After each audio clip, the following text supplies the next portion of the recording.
The 10th Sherlock Holmes short story is The Adventure of the Noble Bachelor. I assume that's how Holmes refers to himself. Argo Font Book Review, Argo Font Book Review. Holmes gets a letter from a rich man named Lord St. Simon. He assumes Holmes knows the mystery, but Holmes doesn't.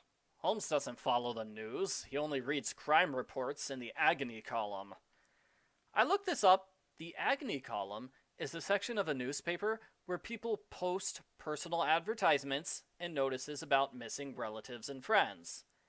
How often did people go missing in the 1890s if newspapers had a section just for disappearances?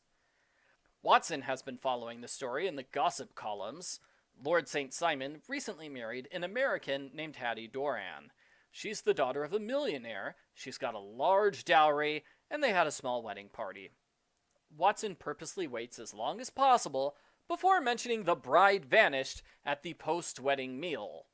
Holmes is startled to hear this, and I laughed. It's like Watson is getting revenge on Holmes for all the times Holmes kept secrets from him. One of Lord St. Simon's former girlfriends is named Flora Millar. She attempted to interrupt the wedding breakfast, but she was ejected from the building. After this, the bride put on a traveling bonnet and left the house.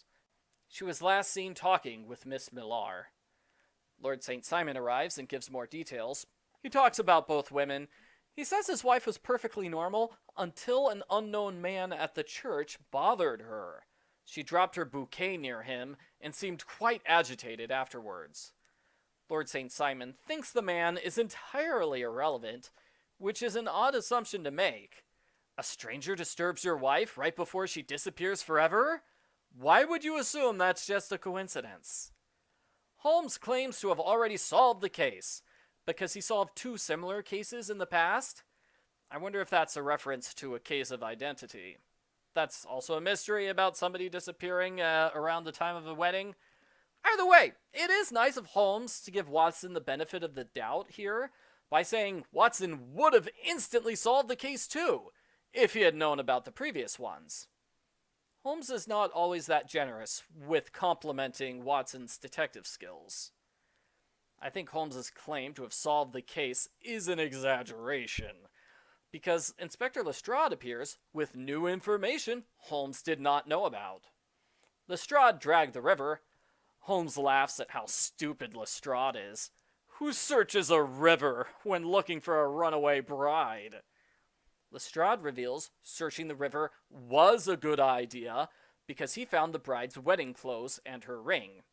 He suspects her corpse is nearby, since most corpses are found near their clothes. Holmes jokes that if you use Lestrade's faulty reasoning, everybody can be found standing near their wardrobes. That is a wry joke, Holmes, but I think you know wedding dresses are not common wardrobe items. The fact that she removed it, willingly or unwillingly, is certainly relevant to the investigation into her disappearance. So there's no need to insult Lestrade for focusing on the clue. Inside the wedding dress's pocket is a note with Miss Millar's initials.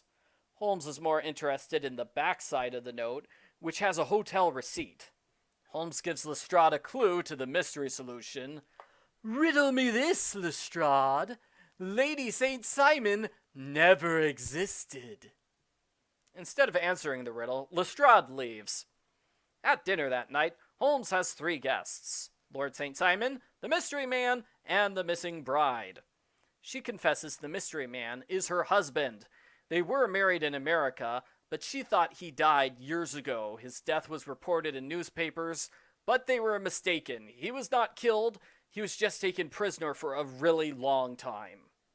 By coincidence, he's got the same initials as Flora Millar. So the missing woman's note was from him, not Miss Millar. He slipped it to her secretly when she dropped the bouquet.